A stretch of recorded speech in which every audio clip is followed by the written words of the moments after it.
Motivation is a transformation of my idea, but in order to do that, you need to be aware what kind of football do you really want to play.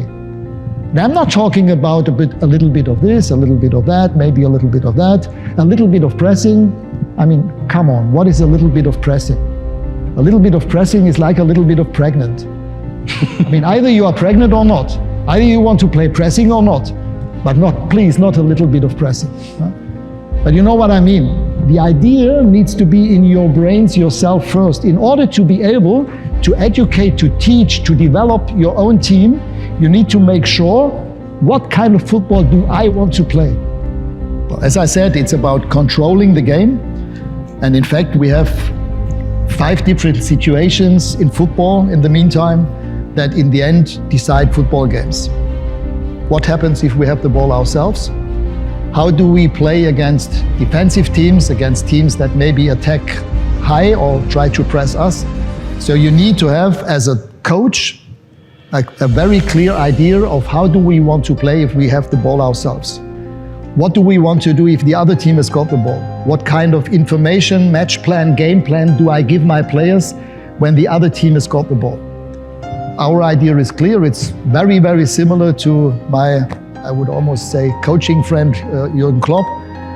Our football, our Red Bull football is heavy metal, rock and roll, and it's not slow waltz. You know, we hate square passes, back passes. Just having the ball ourselves as la pour la doesn't make sense. Well, as we said, I mean, in the very moment you win the ball, and again, it depends how you want to play yourself.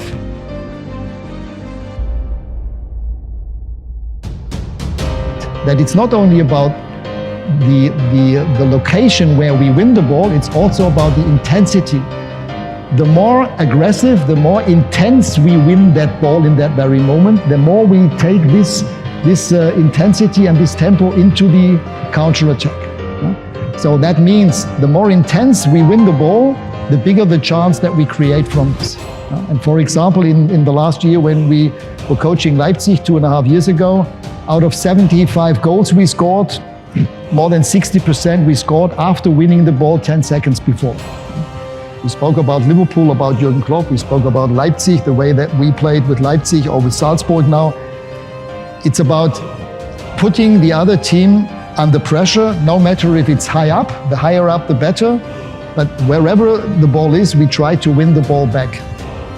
And we also found out that it's not only about where we win the ball back.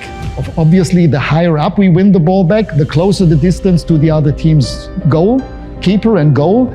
And the higher up we win the ball, the less players the other team have at that very moment behind the ball to prevent us from creating a chance or to score.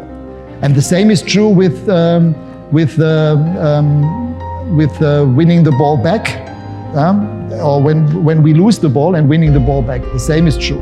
I mean, if we know that the biggest chance is to win the ball within 8 seconds, it makes sense to not waste time. So all the players around the ball have to try and win the ball back. And then also, highly important, we saw that in our first presentation today, it's rest defense, because if you play aggressive, high pressing, you need to make sure that the defenders, no matter if you play with 2 or 3 central defenders, that they make sure that the only 1 or 2 players that the other team has got up front, that they are being marked.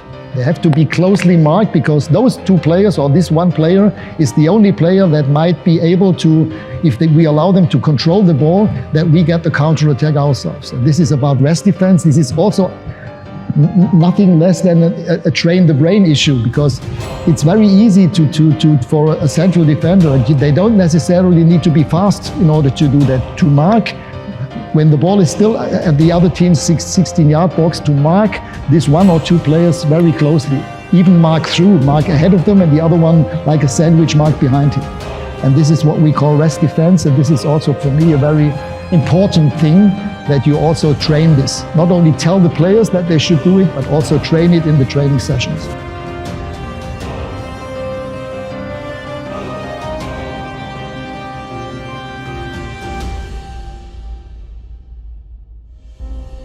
And this shows you what is possible and what can happen if a coach with a mindset and with a clear idea of how his team should play, what can happen? What is the job of a football head coach or manager?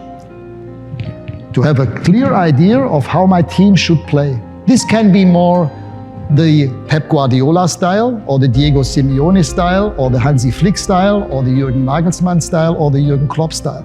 Those are variations, different areas where Pep Guardiola is more the kind of coach who likes technical players, whereas Jürgen Klopp more likes the heavy metal band players, you know. But what they all have in common is that they exactly know how this kind of football they want to play, what it looks like. They have in their brains the video of the perfect game. They have it in their minds and on their minds. And the job of a football manager is to transform this idea of football into the heads, hearts, brains, veins of your players. This is what I tell motivation. Motivation for me is a transfer of belief, conviction, idea of football.